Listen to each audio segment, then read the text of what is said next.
الحمد لله الحمد لله الذي جعل ولاية الإنذار والدعوة للفقهاء، والصلاة والسلام على من قال إن العلماء ورثة الأنبياء، وعلى آله وأصحابه الذين هم خلاصة العرب العرباء، وعلى من تبعهم بإحسان من المتكلمين والمفسرين والمحدثين والفقهاء. أما بعد، فأعوذ بالله من الشيطان الرجيم. بسم الله الرحمن الرحيم. ربنا وابعث فيهم رسولا منهم يتلو عليهم آياتك ويعلمهم الكتاب والحكمة ويزكيهم إنك أنت العزيز الحكيم. اللهم صل على سيدنا ومولانا محمد وعلى آل وأصحاب سيدنا ومولانا محمد وبارك وسلم وصل علیہ.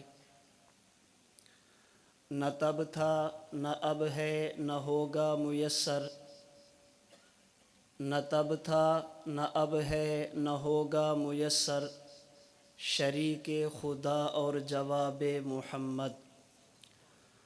اللہ رب العزت کے جلیل القدر پیغمبر حضرت ابراہیم خلیل علیہ السلام نے اللہ رب العزت سے جو دعائیں مانگی ہیں، ان میں سے ایک دعا کا تذکرہ قرآن کریم کے پہلے پارہ سورۃ البقرہ کی آیت نمبر 129 میں ہے.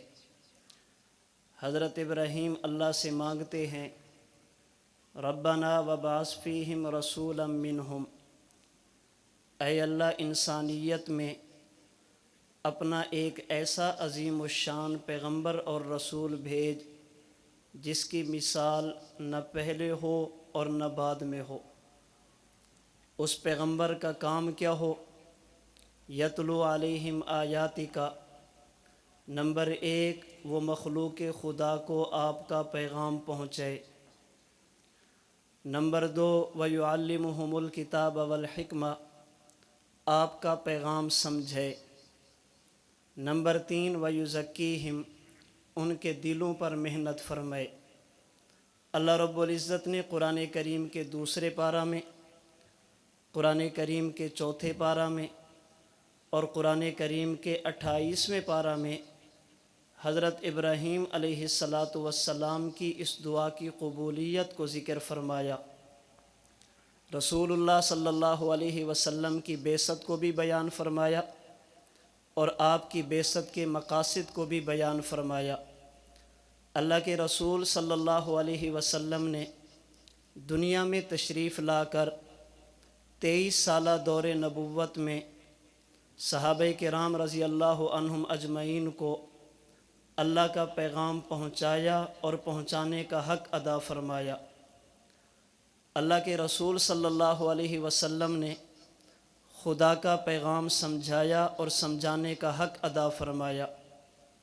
آپ نے ان کے دلوں پر محنت فرمائی، ان کے باطن کا تزکیہ فرمایا اور اس تزکیے کا حق ادا فرمایا.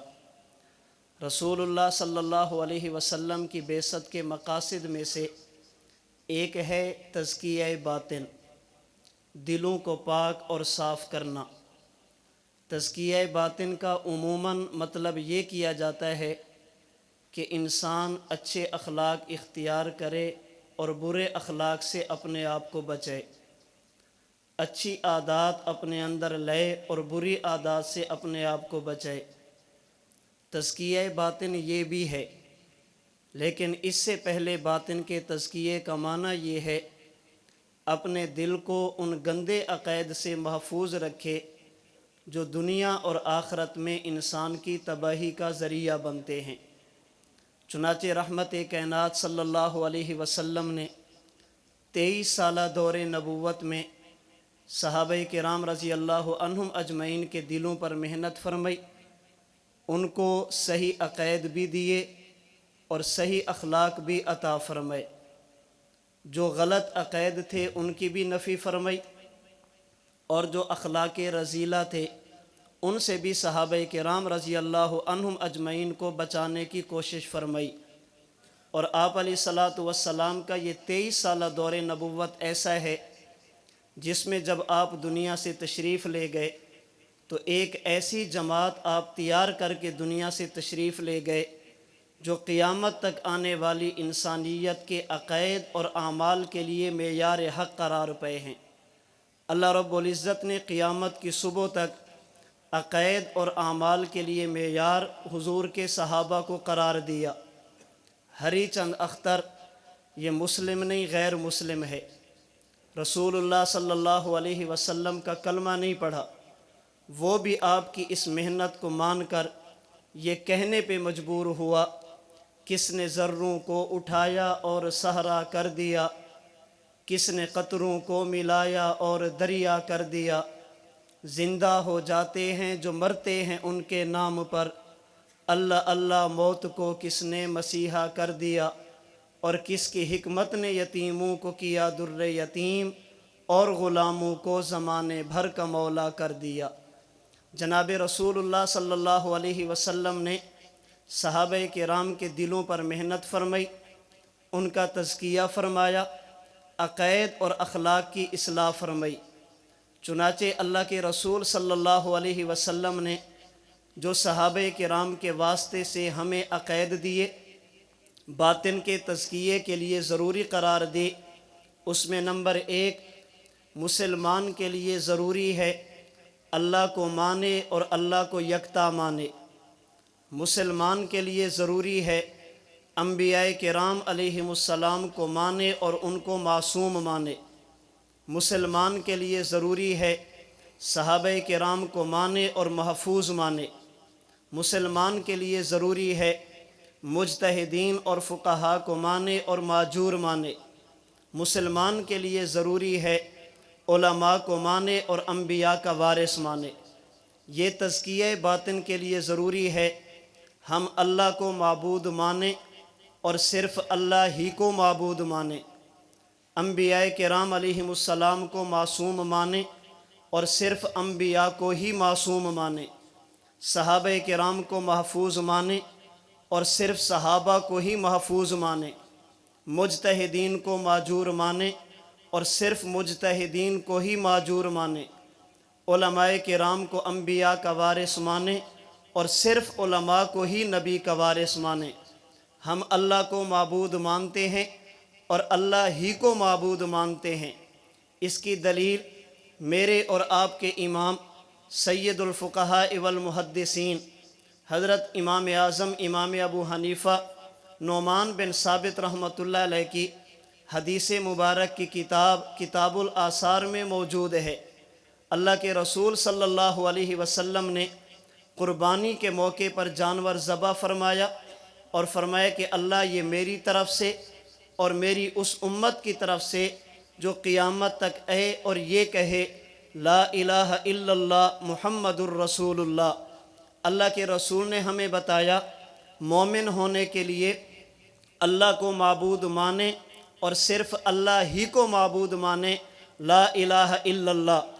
اگر کوئی بندہ یہ سوال کرے اللہ کے علاوہ عبادت کے لائق کیوں کوئی نہیں، اللہ کے علاوہ کسی کی عبادت کیوں نہیں ہے، اللہ کے علاوہ کوئی معبود کیوں نہیں ہے، یاد رکھیے معبود ہونے کے لیے جتنی چیزیں ضروری ہیں وہ صرف اللہ میں پائی جاتی ہیں، اللہ کی ذات کے علاوہ کسی اور میں نہیں پائی جاتی۔ معبود ہونے کے لیے ضروری ہے عبادت اس کی جائے جو خالق ہو، اور خالق صرف ایک ہے جسے اللہ کہتے ہیں۔ معبود ہونے کے لیے ضروری ہے کہ وہ رازق ہو، اور رازق صرف ایک ہے جسے اللہ کہتے ہیں۔ معبود ہونے کے لیے ضروری ہے کہ وہ حی ہو، جب کائنات نہیں تھی وہ تب بھی موجود ہو، جب کائنات بنی ہے وہ اب بھی موجود ہو، اور جب کائنات فنا ہو جائے وہ تب بھی موجود رہے۔ معبود ہونے کے لیے حی ہونا ضروری، اور وہ صرف ایک ذات ہے جسے اللہ کہتے ہیں۔ معبود ہونے کے لیے ضروری کہ وہ قیوم ہو، صرف زندہ نہ ہو بلکہ کائنات کے نظام کو تھامنے اور سنبھالنے والا ہو۔ وہ صرف ایک ذات ہے جسے اللہ کہتے ہیں۔ معبود ہونے کے لیے ضروری ہے کہ وہ عالم الغیب ہو، علم ما کان و ما یکون اس کے پاس ہو۔ جو کائنات میں ہو چکا وہ بھی علم میں ہو، جو ہو رہا ہے وہ بھی علم میں ہو، اور جو آئندہ ہوگا وہ بھی علم میں ہو۔ اور عالم الغیب صرف ایک ذات ہے جسے اللہ کہتے ہیں۔ معبود ہونے کے لیے ضروری ہے کہ وہ مختار کل ہو، اپنے ماننے والوں کو جزا دے سکے، نہ ماننے والوں کو سزا دے سکے۔ وہ صرف ایک ذات ہے جسے اللہ کہتے ہیں۔ تو ہم اللہ کو معبود مانیں اور اللہ ہی کو معبود مانیں، یہ تزکیہ باطن کے لیے پہلی چیز ہے۔ نمبر 2، اللہ کے رسول نے ہمیں عقیدہ دیا دلوں کی صفائی اور تزکیے کے لیے ہم نبی کو معصوم مانیں۔ نبی کو معصوم مانیں، دلیل حدیث مبارک ابو داؤد کی، اللہ کے محبوب پیغمبر نے ارشاد فرمایا، فوالذی نفسی بیدہ ما یخرج منہ الا حق، قسم ہے اس ذات کی جو میری ایک ایک سانس کا مالک ہے، مجھ محمد کی زبان سے حق کے علاوہ کچھ نہیں نکلتا، میں جب بھی بولتا ہوں حق بولتا ہوں۔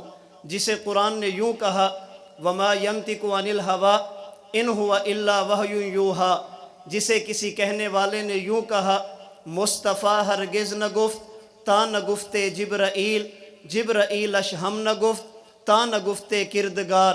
حضرت نبی کریم صلی اللہ علیہ وسلم اس وقت تک نہیں بولتے جب تک جبریل وحی لے کر نہ آئے، اور جبریل اس وقت تک نہیں آتے جب اللہ کا امر اور اللہ کا حکم نہ ہو۔ ہم نبی کو معصوم مانیں، اللہ کے رسول نے ہمیں سمجھایا۔ اگر کوئی بندہ یہ پوچھے نبی معصوم کیوں ہے، نبی کی زندگی میں گناہ کیوں نہیں ہوتا، اللہ اپنے نبی کو گناہ سے کیوں بچاتے ہیں، حضرات علماء کرام نے اس کی کئی وجہ لکھی ہیں۔ ان میں سے صرف ایک وجہ آپ کی توجہ کی نظر کرتا ہوں۔ فرماتے ہیں نبی کی زندگی میں گناہ نہیں ہوتا، نبی کی زندگی میں نافرمانی نہیں ہوتی، نہ صغیرہ نہ کبیرہ، نہ جان بوجھ کر نہ بھول کر، نہ اعلان نبوت سے پہلے نہ اعلان نبوت کے بعد۔ نبی کی زندگی شیشے اور آئینے سے بھی زیادہ صاف اور ستھری ہوتی ہے۔ اس لیے اگر آپ قرآن کریم کا مطالعہ فرمائیں، اہل مکہ نے رسول اللہ صلی اللہ علیہ وسلم پر ہر وہ الزام لگایا جو وہ لگا سکتے تھے۔ نبی کو ساحر بھی کہا، پیغمبر کو کاہن بھی کہا، اللہ کے نبی کو شاعر بھی کہا، اللہ کے نبی کو مجنون بھی کہا، کئی قسم کے الزام لگے۔ لیکن اعلان نبوت سے 40 سال پہلے اور اعلان نبوت کے 23 سال بعد، ان 63 سالہ دور نبوت میں کبھی کسی مخالف نے نبی کے کردار پر انگلی نہیں اٹھائی کہ اے محمد تیرے اندر یہ عیب موجود ہے۔ اگر پیغمبر کے اندر کوئی گناہ، اللہ کی نافرمانی ہوتی، مخالف کبھی اس کو برداشت نہ کرتا۔ ان کا نبی پر الزام لگانا اور پیغمبر کے کردار پر انگلی نہ اٹھانا اس بات کی دلیل ہے نبی کی زندگی میں گناہ نہیں ہوتا۔ امتی کی زندگی میں گناہ ہے، پیغمبر کی زندگی میں گناہ نہیں۔ اس کی وجہ علماء کرام نے لکھی ہے، اللہ رب العزت امتی کو بھی مٹی سے بناتے ہیں، اللہ پیغمبر کو بھی مٹی سے بناتے ہیں۔ امتی چونکہ بشر ہے اور عام ہے، اللہ اس کو عام مٹی سے بناتے ہیں۔ نبی بشر ہے اور خاص ہے، اللہ اس کو خاص مٹی سے بناتے ہیں۔ امتی کو جس مٹی سے بنایا جائے اسے زمین کی مٹی کہتے ہیں، پیغمبر کو جس مٹی سے بنایا جائے اسے جنت کی مٹی کہتے ہیں۔ چونکہ جنت میں گناہ نہیں ہے، جنت میں خدا کی نافرمانی نہیں ہے، اس لیے نبی کی زندگی میں بھی گناہ اور خدا کی نافرمانی نہیں ہے۔ ہم نبی کو معصوم مانتے ہیں اور صرف نبی کو ہی معصوم مانتے ہیں۔ ہمارا عقیدہ جس طرح اللہ رب العزت نے نبوت کو حضور پر کامل اور مکمل فرما کے آپ کو خاتم النبیین بنایا، اللہ نے عصمت کو بھی آپ پہ کامل اور مکمل فرما کے آپ کو خاتم المعصومین بھی بنایا۔ آپ کے بعد کائنات میں نیا نبی بھی کوئی نہیں آنا، آپ کے بعد کائنات میں نیا معصوم بھی کوئی نہیں آنا۔ تزکیہ باطن کے لیے ضروری ہم نبی کو معصوم مانیں اور صرف نبی کو ہی معصوم مانیں۔ تزکیہ باطن کے لیے تیسری چیز ہم صحابہ کو محفوظ مانیں اور صحابہ کو ہی محفوظ مانیں۔ صحابہ کرام کے محفوظ ہونے کی دلیل طبرانی کی روایت ہے۔ حضرت ماعز رضی اللہ تعالی عنہ کے بارے میں حضرت ماعز سے خطا ہو گئی، ان پر حد لگائی گئی، ان کے گناہ کی سزا ان کو دنیا میں دی گئی۔ چلیں پہلے میں بات عرض کر دوں، صحابی کو محفوظ مانیں، اس کا معنی یہ ہے اگر کبھی انسان ہونے کی وجہ سے صحابی سے غلطی ہو جائے، اللہ صحابی کے نامہ اعمال میں رہنے نہیں دیتے، اللہ دنیا میں معاملہ نمٹا دیتے ہیں، اللہ قبر میں معاملہ نمٹا دیتے ہیں۔ قیامت کے دن جب صحابی قبر سے اٹھے گا، صحابی کے نامہ اعمال میں کوئی گناہ نہیں ہوگا۔ صحابی کے محفوظ ہونے کا معنی یہ نہیں کہ ان سے خطا نہیں ہوتی، صحابی کے محفوظ ہونے کا معنی یہ ہے اگر کبھی بشر ہونے کی وجہ سے، عام امتی ہونے کی وجہ سے خطا ہو جائے، اللہ نامہ اعمال میں رہنے نہیں دیتے۔ اللہ کے رسول کے صحابی پر حد لگائی گئی، کسی نے صحابی کے بارے میں بات کی، رسول اللہ صلی اللہ علیہ وسلم نے ارشاد فرمایا لقد تاب توبتاً، اے لوگو تم میرے ماعز کے جرم کو دیکھتے ہو، میرے ماعز کی توبہ کو نہیں دیکھتے۔ میرے ماعز نے اتنے سچے دل سے توبہ کی، لو قسمت بین امت لواسعتہم، اگر میرے اس صحابی کی توبہ کو میری پوری امت کے گناہگاروں میں تقسیم کر دیا جائے، ایک گناہگار بھی باقی نہیں بچے گا، اللہ ان کی توبہ کی برکت سے پوری امت کو معاف فرما دیں گے۔ اس حدیث مبارک سے پتہ چلا ہم صحابی کو محفوظ مانیں، یہ ہمارے لیے ضروری ہے۔ صحابی کو محفوظ کیوں مانیں؟ اس کی وجہ صحابی بنتا نہیں ہے، اللہ بناتے ہیں۔ صحابی منتخب ہوتا ہے لیکن منتخب انسان نہیں کرتے، منتخب اللہ خود فرماتے ہیں، اور جسے اللہ منتخب فرمائے اس کے کردار پر، اس کی عملی زندگی پر بات کرنا یہ امت کے لیے جائز نہیں ہوتی۔ اس لیے آپ حدیث مبارک کے بارے میں سنتے رہتے ہوں گے، کہتے ہیں یہ حدیث صحیح ہے اور یہ حدیث ضعیف ہے، یہ ٹھیک ہے، یہ حدیث ٹھیک نہیں ہے۔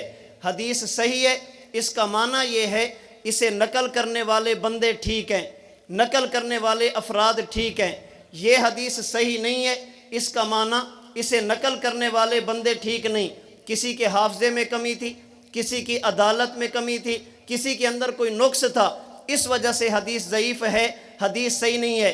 علماء کرام جانتے ہیں اسماء الرجال کی کتابوں میں جب علماء کرام علماء اسماء الرجال کسی حدیث مبارک کے راوی پر بحث کرتے ہیں، صاحب کتاب سے شروع ہوں گے تابعی تک جائیں گے، اگر بات میری آئے گی میرے بارے میں بات کریں گے کہ بندہ کیسا، میرے استاد کے بارے میں بات کریں گے، دادا استاد کے بارے میں بات کریں گے، ایک ایک راوی کو چیک کرتے ہیں۔ لیکن جب بات نبی کے صحابی کی آ جائے پھر علماء اسماء الرجال صحابی کو چیک نہیں کرتے، صحابی کے فضائل لکھتے ہیں، صحابی کے مناقب لکھتے ہیں، ان کی مدح و ثنا اور تعریف کرتے ہیں۔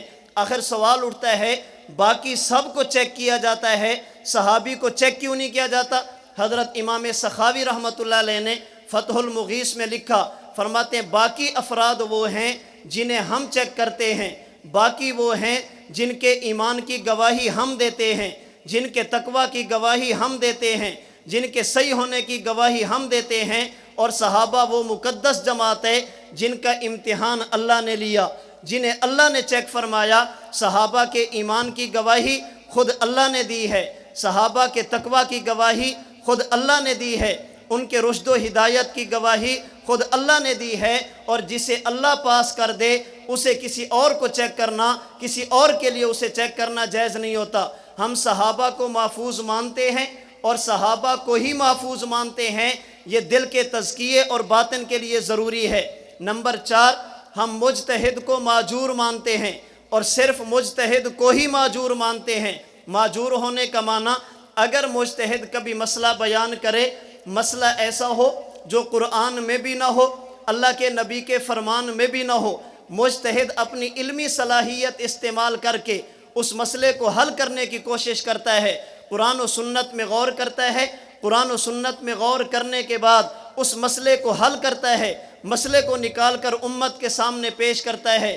حضرت امام قرشی رحمہ اللہ نے الجواہر المضیہ میں لکھا، حضرت امام اعظم امام ابو حنیفہ نعمان بن ثابت رحمۃ اللہ علیہ آپ کے استاد جن کا نام ہے امام سلیمان بن مہران، جنہیں امام اعمش کہتے ہیں، امام اعمش نے ایک مرتبہ امام ابو حنیفہ سے پوچھا، ابو حنیفہ یہ تو بتائیں یہ مسئلے آپ کہاں سے لیتے ہو؟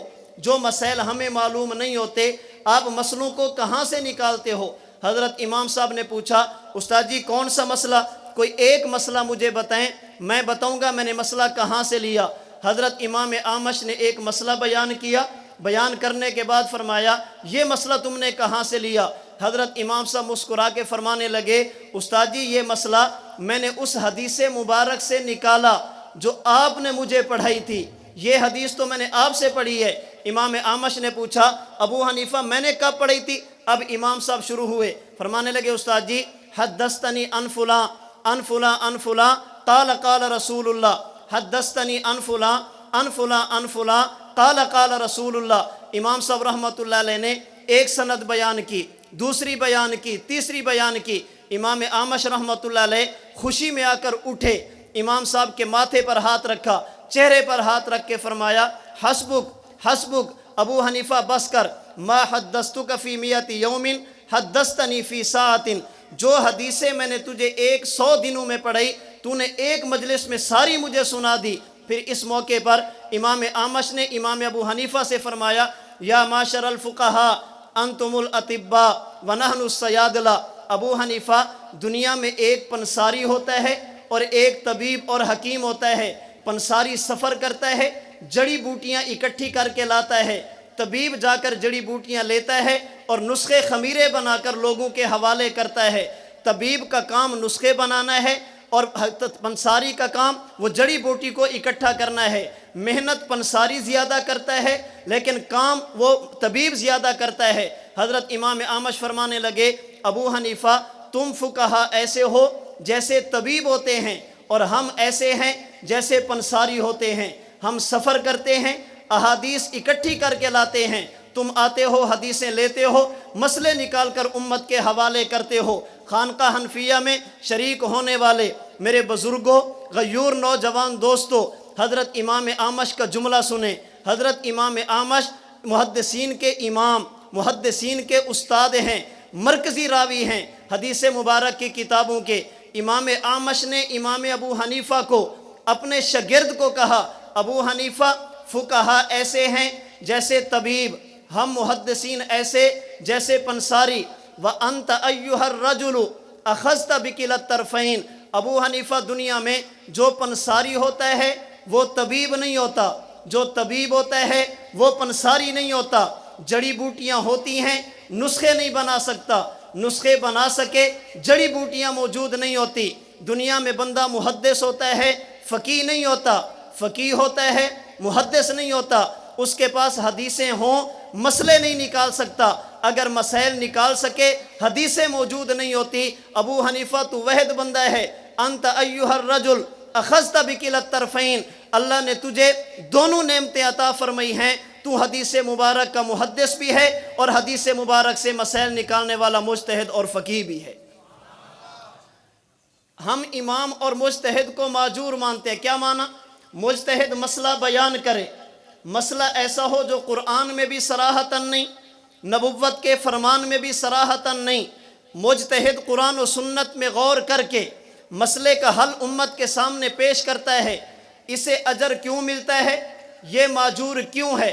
اللہ کے رسول کا فرمان بخاری شریف میں فرمایا اذا حکم الحاکم فاجتہد ثم اصاب فلہ اجران، اگر مجتہد مسئلہ بیان کرے اور مسئلہ درست بیان کرے اللہ اسے 2 اجر دیتے ہیں، ایک مسئلہ بیان کرنے کا، ایک مسئلہ تلاش کرنے کا۔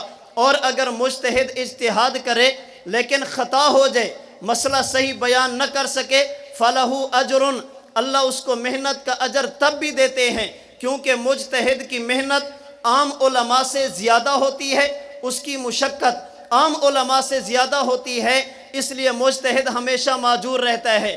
تزکیہ باطن کے لیے ضروری ہم اللہ کو معبود مانیں اور اللہ ہی کو معبود مانیں، نبی کو معصوم مانیں اور نبی کو ہی معصوم مانیں، صحابہ کو محفوظ مانیں اور صحابہ کو ہی محفوظ مانیں، مجتہد کو معذور مانیں اور مجتہد کو ہی معذور مانیں۔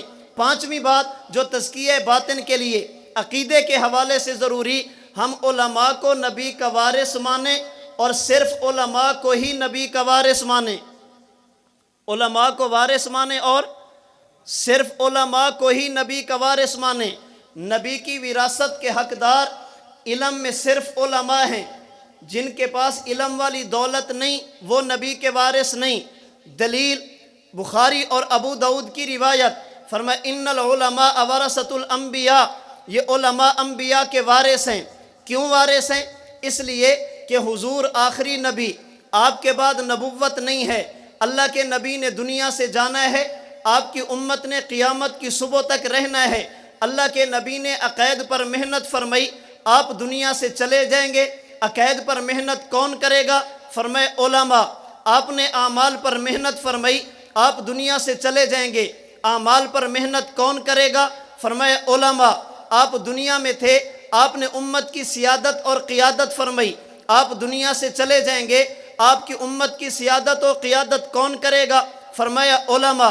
آپ دنیا میں تھے، امت کے مسائل حل فرمائے، آپ دنیا سے چلے جائیں گے، امت کی رہنمائی کون کرے گا؟ فرمایا علماء۔ آپ نے دلوں پر محنت فرمائی، تزکیہ فرمایا، آپ دنیا سے چلے جائیں گے، اب تزکیہ کون کرے گا؟ فرمایا علماء۔ اللہ کے نبی نے تزکیہ فرمایا اور صحابہ کا تزکیہ فرمایا۔ آپ نے 23 سال میں صحابہ کرام جیسی مقدس جماعت تیار فرمائی۔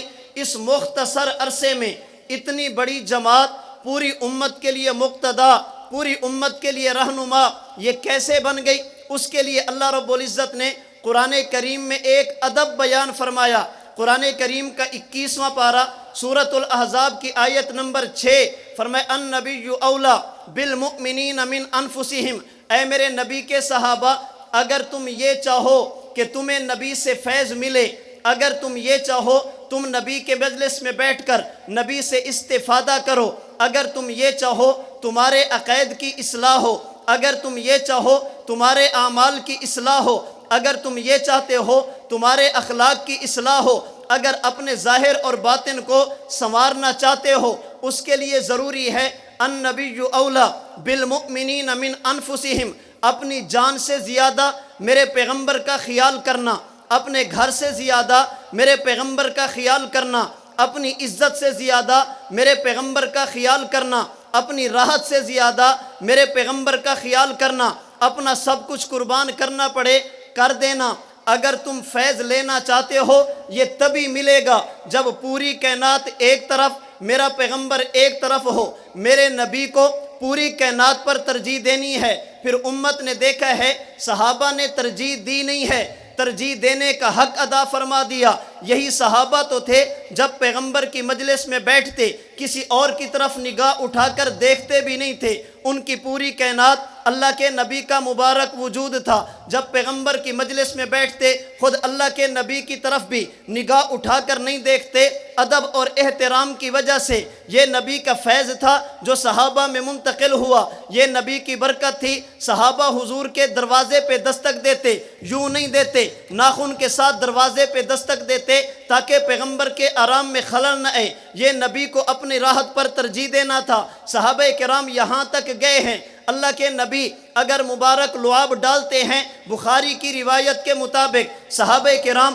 اسے ہاتھوں پہ لے کر، اپنے ہاتھوں پہ مل کر، اپنے چہروں پہ مل لیا کرتے ہیں۔ یہ اللہ کے نبی کو ترجیح دینے والی بات تھی۔ اگر پیغمبر نے مبارک بال کاٹے، پیغمبر کے بالوں کو صحابہ نے زمین پہ نہیں گرنے دیا۔ اگر پیغمبر نے وضو فرمایا، پیغمبر کے جسم سے لگنے والے پانی کو صحابہ نے زمین پہ نہیں گرنے دیا۔ بخاری اور مسلم کی روایت کے مطابق پیغمبر کے دنیا سے جانے کے بعد نبی کے بالوں کو بھی اپنے پاس محفوظ رکھا، پیغمبر کے جبے کو بھی اپنے پاس محفوظ رکھا، اور صرف محفوظ نہیں رکھا، نبی کی ذات کو پوری کائنات پر اتنی ترجیح دی ہے۔ بخاری اور مسلم کی روایت کے مطابق اگر مدینے میں کوئی بندہ بیمار ہوتا، پانی لے کر جاتے، نبی کے بال اس پانی میں ڈالتے، پھر بال مبارک نکال کر شفا کے حصول کے لیے اس پانی کو پیا کرتے تھے۔ اور صرف یہاں تک نہیں، الکامل فی التاریخ میں ابن اسیر جزری نے لکھا، سیدنا امیر معاویہ دنیا سے جانے لگے، اپنے ورثاء کو وصیت کی، یہ ایک کرتا ہے مجھے اسی میں کفن دینا، یہ ناخن ہیں میری آنکھوں اور منہ پہ ڈال دینا، یہ بال ہیں میرے جسم پہ ڈال دینا، مجھے قبر کے حوالے کرنا۔ حضرت یہ کیا چیز ہے؟ فرمایا یہ کرتا وہ ہے جو اللہ کے نبی نے پہنا تھا، نبی کے جسد اطہر سے لگا تھا، اللہ کے نبی نے مجھے دیا، میں نے کہا دنیا میں پہنوں گا یہ ختم ہو جائے گا، میں چاہتا یہ ہوں جب قبر میں جاؤں امیر معاویہ کے جسم اور نبوت کے کرتے کے درمیان کسی اور چیز کا واسطہ نہ ہو، یہ لے کر قبر میں جانا چاہتا ہوں۔ اور یہ ناخن وہ ہیں جو نبوت نے کاٹے تھے، یہ بال وہ ہیں جو اللہ کے نبی کی زلفیں ہیں، جب دنیا سے چلا جاؤں مجھے قبر میں رکھنا، کرتا بھی نبوت کا ہو مجھے قبر میں رکھنا، بال بھی نبوت کے ہوں مجھے قبر میں رکھنا، ناخن بھی نبوت کے ہوں۔ اسلّہ ان یرحمنی ببرکتہا، مجھے اللہ کی ذات پر یقین ہے اللہ میری قبر کو جنت کا باغ بنائیں گے نبی کے بالوں کی برکت سے، اللہ قبر کو جنت کا باغ بنائیں گے نبی کے ناخنوں کی برکت سے، اللہ قبر کو جنت کا باغ بنائیں گے نبوت کے کرتے کی برکت سے۔ اس سے بھی بڑھ کر فتوح الشام میں علامہ واقدی نے لکھا، سیدنا خالد بن ولید نے ایک جنگ میں بتایا تھا، فرمایا مسلمانوں یہ جو میں میدان میں نکلتا ہوں اللہ مجھے فتح دیتے ہیں، کبھی شکست میرا سامنا نہیں کرتی، شکست کا مجھے منہ نہیں دیکھنا پڑتا، اس کی جہاں اور وجہ ہیں ان میں سے ایک وجہ یہ میرے سر پہ ٹوپی، اس ٹوپی میں نبوت کے بال محفوظ ہیں، میں نے سلے ہوئے ہیں، اسی کے اندر جوڑ دیے ہیں، جب بھی میدان جنگ میں نکلتا ہوں اللہ کے نبی کا واسطہ دیتا ہوں، اے اللہ خالد اپنے باپ کے لیے نہیں، اپنی عزت کے لیے نہیں، اپنی قوم کے لیے نہیں، اللہ تیرے نبی کے دین کے لیے نکلتا ہے، اللہ تجھے واسطہ نبوت کے بالوں کا، اللہ مجھے فتح عطا فرما دینا۔ فرماتے ہیں وہ دن اور آج کا دن میرے سامنے ایک آ جائے یا سامنے 1000 آ جائے، اللہ نے ہمیشہ فتح دی ہے، نبی کے بالوں کی برکت سے دی ہے۔ اللہ نے نبی کو بھیجا مزکی بنا کر، تزکیہ کرنے والا بنا کر، صحابہ کو سمجھایا تمہیں فیض کب ملے گا؟ النبی اولا بالمؤمنین من انفسہم، جب اپنا سب کچھ نبی پر قربان کر دو گے۔ پھر صحابہ نے کیا ہے، سب کچھ نبوت پہ قربان کیا ہے۔ جنگ احد میں ایک صحابیہ مدینہ منورہ میں ہے، شوہر بھی میدان جنگ میں، بھائی بھی میدان جنگ میں، بیٹے بھی میدان جنگ میں، خبر ملی سارا خاندان شہید ہو گیا، یہ گھر میں بیٹھی ہے، خبر ملی اللہ کے نبی بھی شہید ہو گئے، یہ اٹھ کر گھر سے چلی ہے، راستے میں لوگ بتاتے ہیں تیرا خاندان کٹ گیا، صحابیہ کہتے ہیں حضور کا کیا حال ہے، اللہ کے نبی کیسے ہیں، حضور کے بارے میں بتایا گیا، صحابیہ کہتی جب تک دیکھوں گی نہیں مجھے سکون نہیں ملے گا۔ اللہ کے رسول کو دیکھا تو جملہ کہا کلو مصیبت بعدک جلالو، حضور اگر آپ سلامت ہیں تو میری کائنات سلامت ہے، میرا خاندان کٹ گیا۔ پاکستان کے قومی ترانہ کے محرر اور خالق حفیظ جلندری بھی تڑپ اٹھے، صحابیہ کے جملوں کو اپنے ذوق میں نقل کیا، فرماتے ہیں چلی تھی ایک ضعیفہ جستجوئے حال کرنے کو، کسی اچھی خبر کا بڑھ کر استقبال کرنے کو، گئے تھے جنگ میں اس کے برادر اور شوہر بھی، نچھاور کر دیے تھے اس نے فرزندوں کے گوہر بھی، ملے رستے میں ان سب کے شہادت کے پیغام اس کو، سنائے جا رہے تھے سب خاص و عام اس کو، مگر اس کی زباں پر ایک ہی اسم گرامی تھا، اسی کا نام نامی تھا جو مظلوموں کا حامی تھا، بھائی کا نہ بیٹوں کا نہ شوہر کا خیال آیا، رسول اللہ کیسے ہیں یہی لب پر سوال آیا۔ صحابہ نے عرض کیا اماں جان خاندان تو کٹ گیا، اللہ کے نبی سلامت ہیں، کہا چل کر دکھا دو مجھ کو صورت کملی والے کی، کہ ان تاریک آنکھوں کو ضرورت ہے اجالے کی، نظر آیا کہ ہاں جلوہ فگن نور تجلی ہے، پکار اٹھی کہ اب میری تسلی ہی تسلی ہے، تسلی ہے پناہ بے کساں زندہ سلامت ہے، کوئی پرواہ نہیں سارا جہاں زندہ سلامت ہے۔ صحابہ کو فیض تب ملا جب انہوں نے اپنا سب کچھ حضور پر قربان کیا۔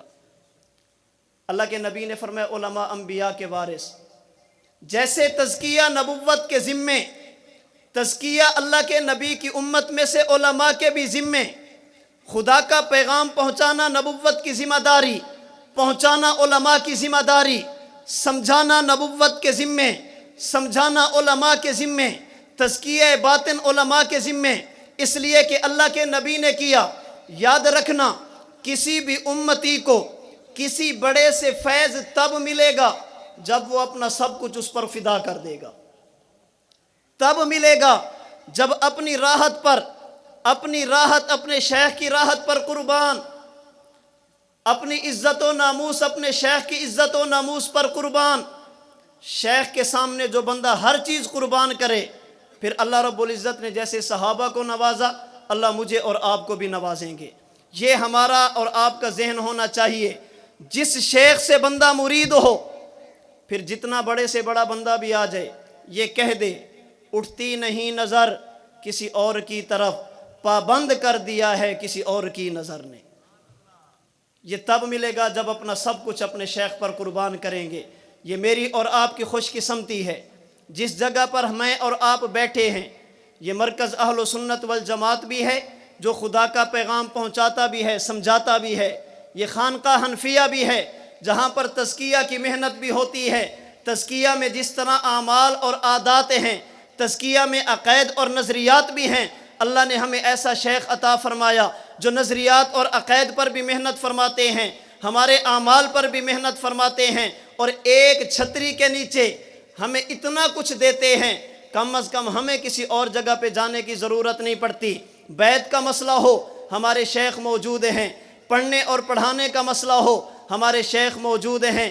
اگر مسائل سمجھانے کا مسئلہ ہو، ہمارے شیخ موجود ہیں۔ جماعت اور تحریک کا مسئلہ ہو، ہمارے شیخ موجود ہیں۔ زندگی کے کسی بھی شعبے میں ہمیں کسی چیز کی ضرورت پڑے، اللہ نے ہمیں ایسا جامع شخص عطا فرمایا، اگر ہم ان کی تعلیمات پر، ان کی بتائی ہوئی باتوں کے مطابق عمل کریں گے، رب العالمین میرے اور آپ کے باطن کا بھی تزکیہ فرما دیں گے۔ ضرورت اس بات کی ہے، جس شیخ کے ساتھ بندہ بیعت ہو، اسی کے ساتھ جڑ جائے، اسی کی تعلیمات کے مطابق زندگی گزارنے کی کوشش کرے۔ ہمارے حضرت دامت برکاتہم العالیہ نے جہاں اور کام فرمائے ہیں، علمی کام بھی فرمائے، ہماری ضرورتوں کو پورا کرنے کے لیے۔ ہماری ضرورتوں میں قرآن کریم سب سے پہلی اور بنیادی چیز ہے۔ حضرت دامت برکاتہم العالیہ نے یہ قرآن کریم کا خلاصہ 30 پاروں کا ایک جلد میں جمع کر دیا، خلاصۃ القرآن کے نام سے۔ رمضان المبارک میں آپ تراویح پڑھاتے ہیں، ایک پارے میں آپ نے کیا پڑھا، اس ایک پارے میں اللہ نے کیا فرمایا، آپ 10-15 منٹ میں سمجھا سکتے ہیں۔ آپ تراویح پڑھاتے نہیں، تراویح پڑھتے ہیں، تو کم از کم پھر بھی آپ کے پاس یہ ہونا چاہیے، پتہ تو چلے کہ آج ہم نے امام صاحب کے پیچھے کیا پڑھا، اس پارے میں اللہ نے ہم سے کون سی باتیں فرمائی ہے۔ یہ کتاب بھی موجود ہوگی، تمام حضرات اس کو بھی لے کر جائیں۔ یہ ایک کتاب رمضان کورس کے نام سے، جس میں بہت ساری چیزیں ہیں، روزے کے مسائل، صدقۃ الفطر کے مسائل، زکوٰۃ کے مسائل، اعتکاف کے مسائل، یہ مسائل پر کتاب ہے۔ رمضان المبارک میں ہر بندے کی ضرورت ہوتی ہے، آپ حضرات یہ بھی لے کر جائیں گے۔ رب العالمین مجھے اور آپ کو تزکیہ باطن کی توفیق عطا فرمائے۔ جو چیزیں دل کو تباہ کرتی ہیں، چاہے وہ غلط عقائد ہوں یا غلط عادات اور اخلاق ہوں، اللہ میری اور آپ کی ان سے حفاظت فرمائے۔ وآخر دعوانا ان الحمد للہ رب العالمین۔